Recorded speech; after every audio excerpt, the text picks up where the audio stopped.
لیکن جرنلزم کرنے کے بعد میں یونانی میڈیسن کی ریسرچ کونسل میں پبلیکیشن پروڈکشن اسسٹنٹ بن گیا اور ان کے جرنل کا ایڈیٹر بن گیا.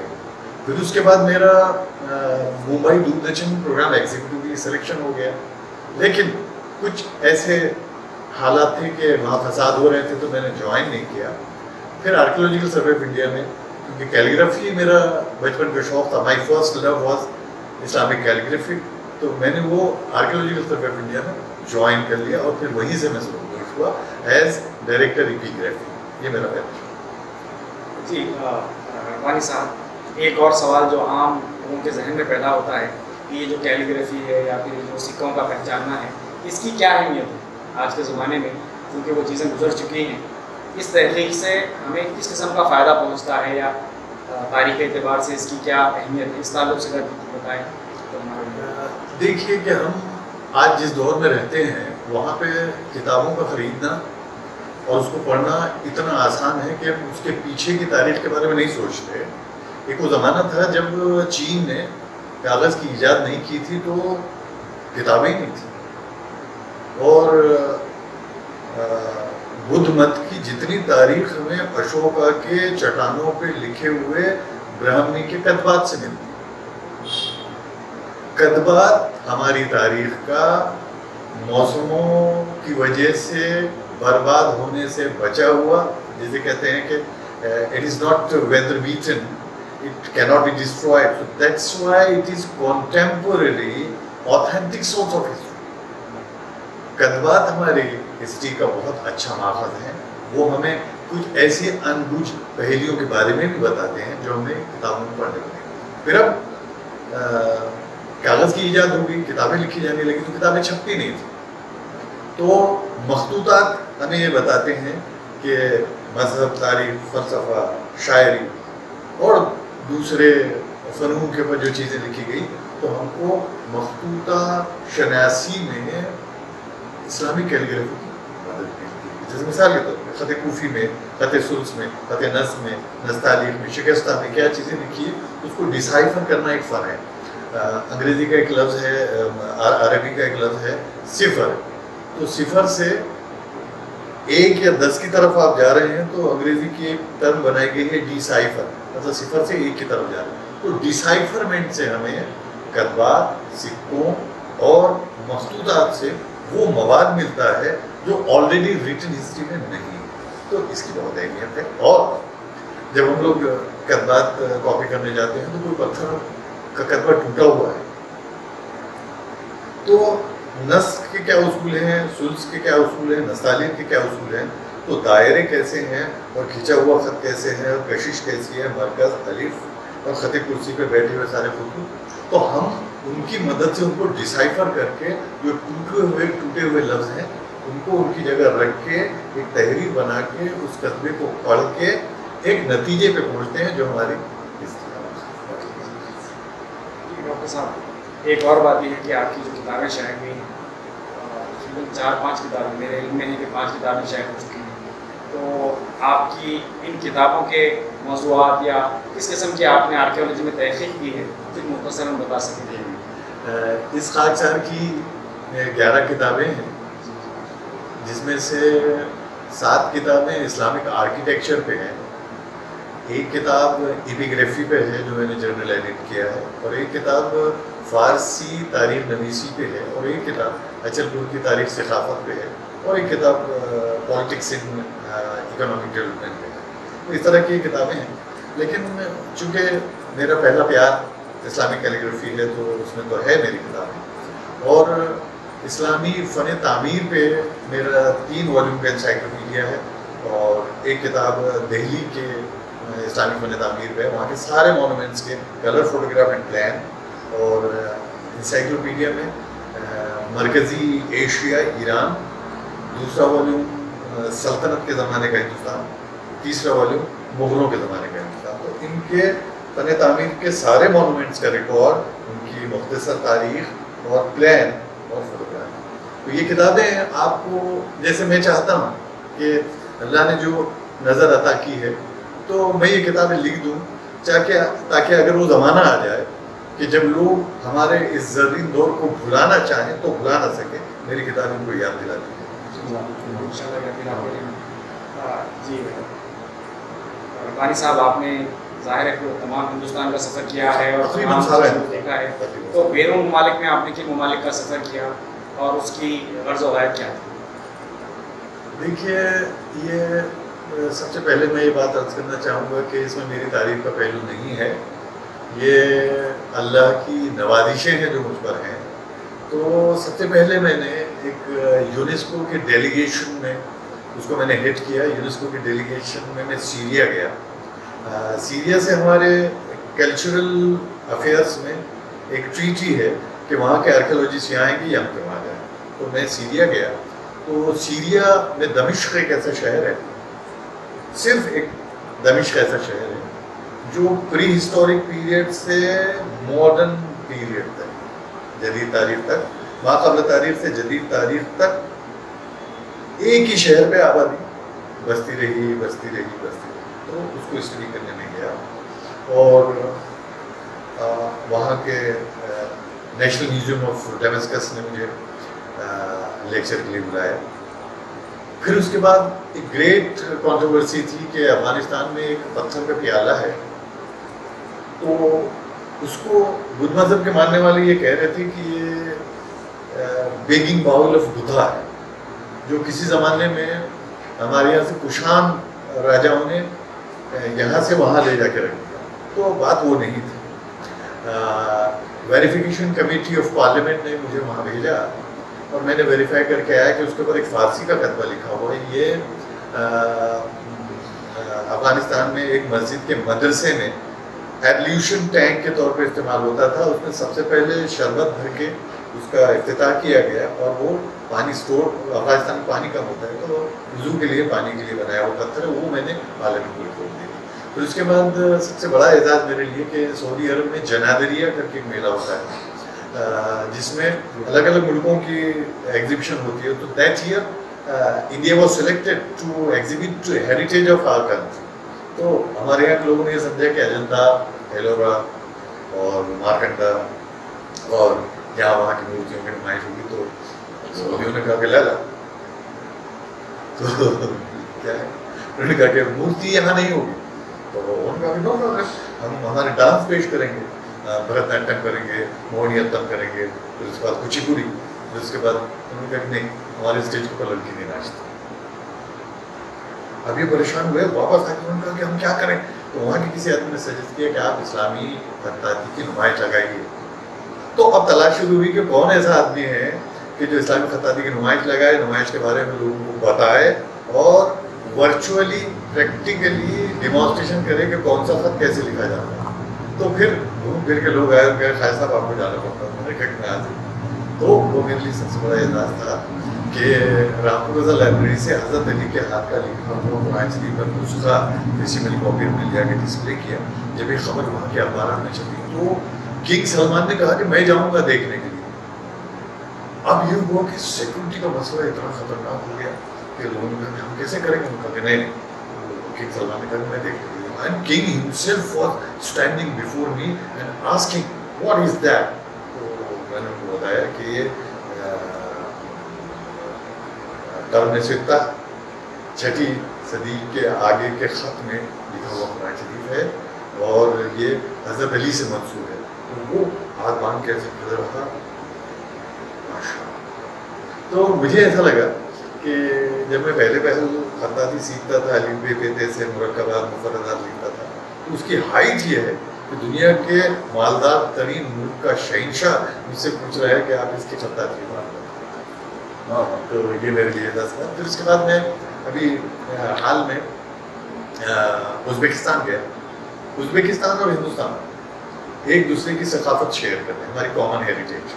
جیسے آپ کو سن کے حیرت ہوگی کہ ہمارے یہاں انارکلی کے جو سوٹ ہے جو پہنتی ہیں بچیاں، دوسری مرتبہ مغل اعظم ریلیز ہوئی کلر تو وہ فیشن بن گیا. تو وہاں کا لباس ہی یہ ہے بچے. پھر وہاں کے پکوان بریانی قورمہ، پھر تندوری روٹی، جلیبی، وہ زلبا کہتے ہیں اس کو. تو وہ جلیبی وہاں سے ہمارے یہاں آئی. وہاں کی زبان، وہاں کی شاعری، ہم اس کو اپنے یہاں پریکٹس کرتے ہیں. تو میں وہاں گیا، ان کا ہیریٹیج ویک تھا تو ایک ہفتے کے لیے I was state guest there in Uzbekistan, اور وہاں میں نے ہندوستان کی چیزوں کے بارے میں بتایا. وہ اصل میں اس بارے میں بہت پریشان تھے کہ رامپور رضا لائبریری میں ان کے ملک کے لکھے ہوئے، ان کے ملک کے مصنفین کے مخطوطات رامپور رضا لائبریری میں. تو اس کو 2 والیوم میں میں نے کیٹلاگنگ کی، 300 مخطوطات کو 2 والیوم میں کیٹلاگنگ کی. یہ مخطوطات کا کیٹلاگ انگلش، رشین اور فارسی میں شامل. کووڈ کی وجہ سے میں ریلیز سیریمنی میں جا نہیں سکا، لیکن انہوں نے وہاں سے میرے پاس کاپی بھیجی. تو اسلامی خطاطی، حضرت علی نے کہا کہ جو خطاطی سیکھے گا اس کے رزق میں کبھی کبھی نہیں رہے گی. تو اس خطاطی کے طفیل میں اللہ نے مجھے اتنی عزت عطا فرمائی. اسی سلسلے میں تہران بھی گیا، جس کا ذکر ہمارے چھوٹے بھائی نے کیا ہے، کہ وہاں افتخار عارف سے ملاقات ہوئی اور ان کے ساتھ ہم نے ایک شب شعر میں حصہ لیا. میں نے اور وہاں پہ اپنے شعر سنائے اور انہوں نے بھی اپنے شعر سنائے.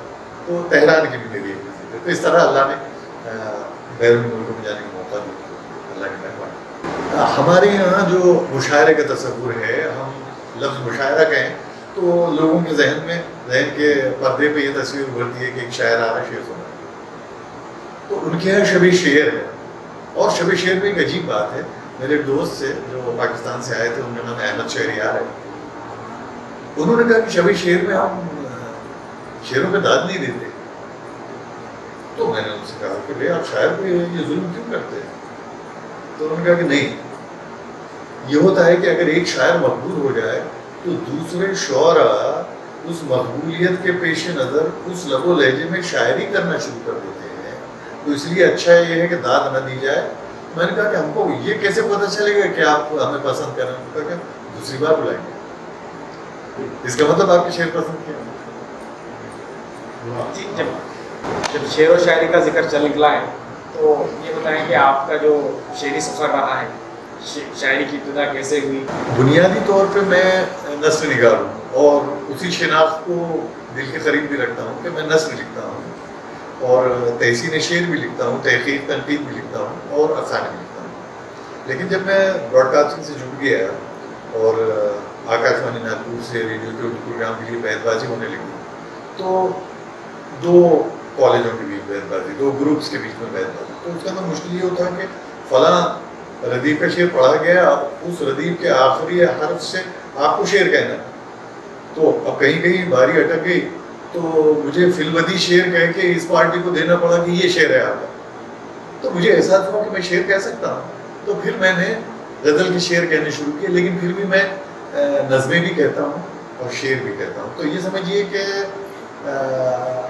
جسے کہتے ہیں کہ 80 کے دہے کے اخیر میں نے شاعری شروع کی، اور 90 کے دہے میں، اس دیکھت میں نے اچھی شاعری کی، بھرپور مشاعروں میں بھی شرکت کی، شعری نشستوں میں میرا کلام بھی شائع ہوا. تو اس طرح میں مڑا اس طرف.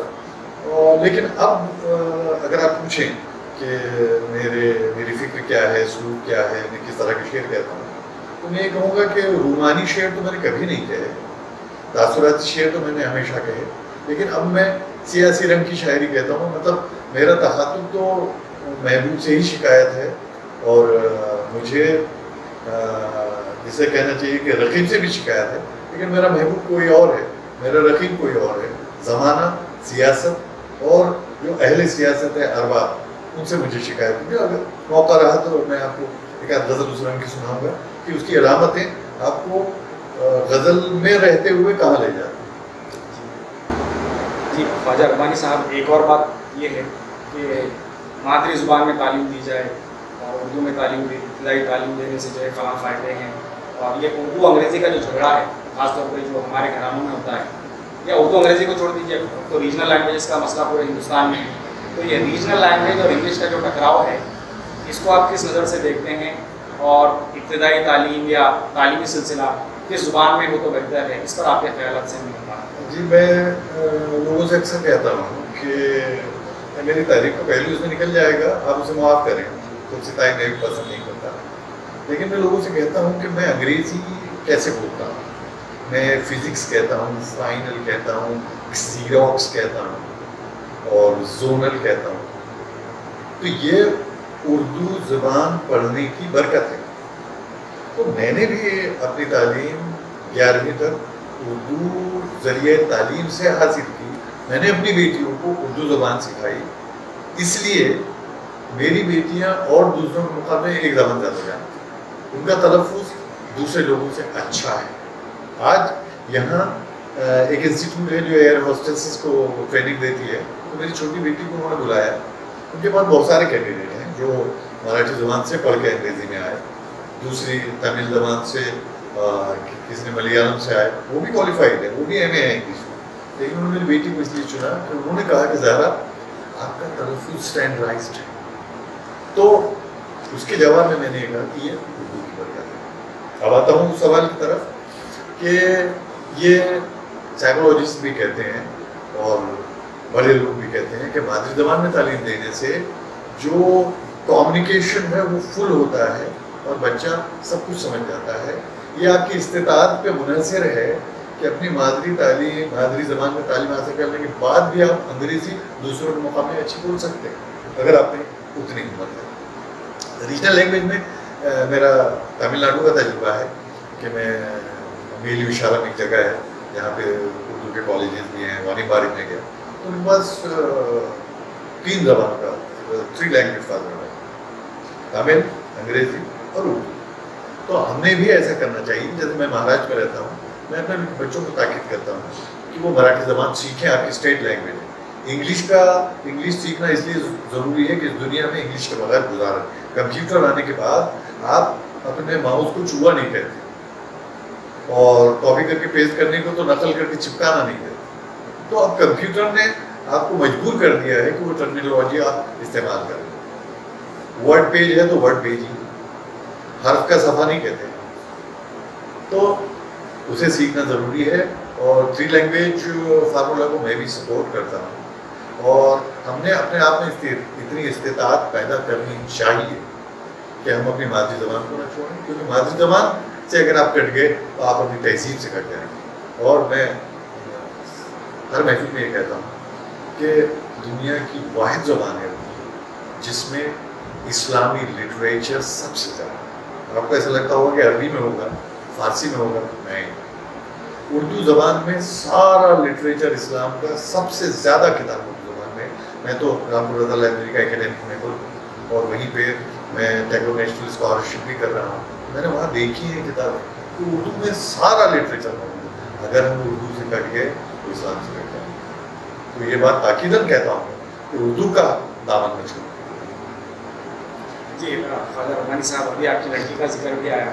تو ماشاءاللہ سے آپ کی 3 لڑکیاں ہیں اور تینوں بھی اعلیٰ تعلیم یافتہ ہیں. تو خواتین کی جو تعلیم ہے، تعلیم نسواں، خواتین کے حقوق، اس تعلق سے ہمارے معاشرے میں عام طور پر کچھ نہ کچھ کجی کمی رہ جاتی ہے. تو آپ اس تعلق سے اپنے نہیں، میں یہ بات میں آپ سے عرض کرنا چاہوں گا کہ سارا کریڈٹ خواجہ صاحب نے لے لیا. زبان کا بھی، شاعری کا بھی، بیٹیوں کی تعلیم کا بھی. ایسا نہیں.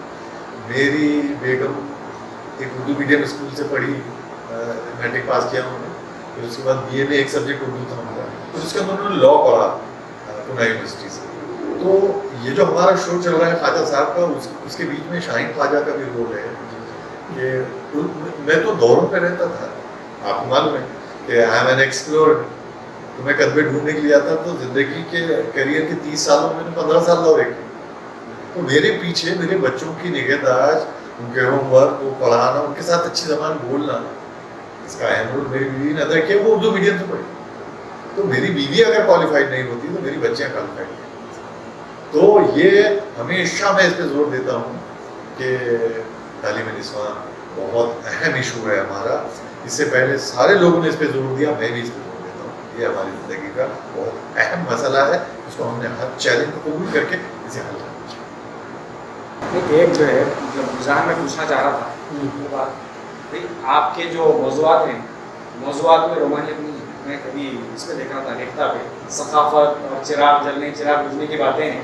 تو اس کی مطلب نفسیاتی جو توجہ ہو سکتی ہے وہ یہ ہے کہ چونکہ آپ کی دلچسپی آثار قدیمہ میں ہے، قدیم عمارتوں میں اور قدیم چیزوں میں، تو آپ رومانی کی طرف نہیں آ سکتے. آپ کی بات سے بات پکڑ کے میں یہ عرض کرنا چاہوں گا کہ ہم ویسے رومانیت یہی کہتے ہیں، میں مطلب اسی کو سمجھتے ہیں کہ میں اپنے محبوب سے اصرار کروں کہ بھائی اکیلے میں ملے آپ، بغل گیر ہو جائیں، بوسہ دے دیں. رومانیت یہ نہیں ہے. غزل میں جو ڈھکے چھپے لفظوں میں جو محبت کا اظہار ہوتا ہے اس میں بھی رومانیت کہیں نہ کہیں ہے. تو میری غزلوں میں ایک آدھ شعر آپ کو ویسے مل جائے گا، لیکن پورے طور سے وہ غزل جسے کہیں گے کہ تغزل ہے اس میں پوری غزل میں، ایسا نہیں ہوتا ہے. وہ اس لیے بھی ہے کہ میں جس دور میں رہتا ہوں وہاں بہت ساری ایسی چیزیں ہیں لاشعوری طور پہ میرے ذہن کے پردے میں کہیں نہ کہیں موجود ہیں کہ جو مجھے یہ اصرار کرتی رہتی ہے کہ میں ان موضوعات پہ بھی لکھوں.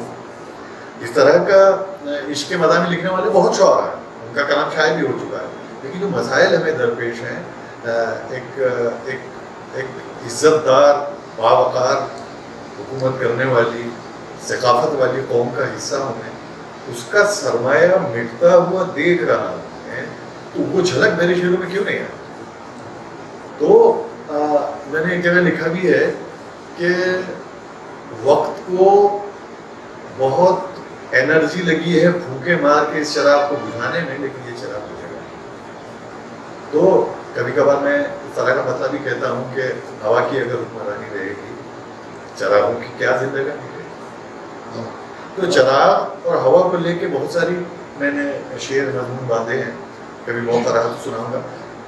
آپ نے غزل کی فرمائش کی ہے تو غزل میں خوب لکھتا ہوں، لیکن اب یعنی سمجھ لیجیے کہ 10-15 سال کا تجربہ ہونے کے بعد، 20 سال کا تجربہ ہونے کے بعد اب میں خالص علامتی شاعری کر رہا ہوں، اور اس کے اندر میری علامتوں میں ہمارے موجودہ نظام پہ انگلی رکھ رہا ہوں میں. تو اس طرح کے مزاج کی غزل اپنے سننے والوں کو میں ضرور سنانا چاہوں گا. غزل سنانے سے پہلے ایک 2-3 شعر سناتا ہوں کہ آپ میرے لہجے سے مانوس ہو جائیں، اور اس میں بھی وہی بات میں لے کے آپ کو، تو آپ وہاں تک آ جائیں گے جہاں میں چاہتا ہوں کہ آپ پہنچے، تو پھر وہاں میں آپ کو غزل سناؤں. عرض کیا ہے کہ سنا تھا پرندوں کا عزم سفر کاٹتی ہے، ہوا دشمنوں سے ملی ہے یہ پر کاٹتی ہے. تو ہم نے ہوا کو ایک سمبل بنایا ہے اور چراغ ہماری زندگی ہے. تو اس طرح کے ہوا کو لے کے میں نے بہت، کل بھی میں نے ایک شعر سنا ہے، تو اس طرح کے شعر میں نے کہے ہیں. اس کے بعد کا شعر ملاحظہ فرمائیں کہ ہمیں لگ رہا تھا کہ شاخوں سے برگ و ثمر کاٹتی ہے، ہمیں لگ رہا تھا کہ شاخوں سے برگ و ثمر کاٹتی ہے، نئے باغبانوں کی ٹولی ہے یہ تو شجر کاٹتی ہے. تو اب آپ اس میں محسوس کریں کہ ہم یہ سمجھ رہے تھے کہ جس طرح کوئی گلچی یا تو پھول توڑتا ہے یا تو پھل کاٹتا ہے شاخوں سے، ٹھیک ہے، ہم نے اس کو اجازت دے رکھی، لیکن یہ جو نئے باغبانوں کی ٹولی ہے یہ تو شجر کاٹتی ہے. اور پھر اب آتا ہوں میں اس طرف کہ آپ نے کہا تھا کہ اس میں رومان کہیں ہونا چاہیے، تو ایک شعر ہے کہ سبھی استخارے تمہاری ہی جانب کے نکلے مگر، سبھی استخارے تمہاری ہی جانب کے نکلے مگر، انا کالی بلی ہے یہ رہ گزر کاٹتی ہے. تو ہمارے جو توہم ہے اور جو ہم کوئی چیز طے کرنے کے لیے استخارہ دیکھتے ہیں، وہ دونوں باتیں اس میں موجود ہیں. میں آپ کی فرمائش پہ میں ایک ایسی غزل سنانا چاہتا ہوں کہ جس کی علامات سے آپ اس کہانی تک پہنچ جائیں گے جہاں تک میں آپ کو لے جانا چاہتا ہوں. تو یہ غزل میں نے 16 مئی 2014 کے دن لکھی، اور رات بھر میں جاگتا رہا. بڑی بے چینی تھی، ہندوستان کی جمہوریت کے لیے بڑا سنگین دن تھا. تو اس دن میں نے یہ غزل لکھی، اور وہ تاریخ ہمارے لیے کیوں اہم ہے آپ غزل سن کے بتا رہا ہوں. تو مطلب عرض کیا ہے کہ یہ کیسا پھیر پڑا کاروبار میں اب کی. ہماری تاریخ میں آپ نے دیکھا ہوگا کہ سپاہی کبھی بھی بادشاہ نہیں بنتا، سپاہی رہتا. یہ کیسا پھیر پڑا کاروبار میں اب کے، سپاہی آنے لگے اقتدار میں اب کے. یہ کیسا پھیر پڑا کاروبار میں اب کے، سپاہی آنے لگے اقتدار میں اب کے. اور یہ شعر ملاحظہ فرمائے کہ ہوا چراغ جلانے کی بات کرتی تھی، ہوا چراغ جلانے کی بات کرتی تھی، ہمیں بھی دیر لگی اعتبار میں. ہوا چراغ جلانے کی بات کرتی تھی، ہمیں بھی دیر لگی اعتبار میں اب کے. اور یہ شعر ملاحظہ فرمائے خاص طور سے کہ بطور دستے طلب جو اٹھائے جاتے رہے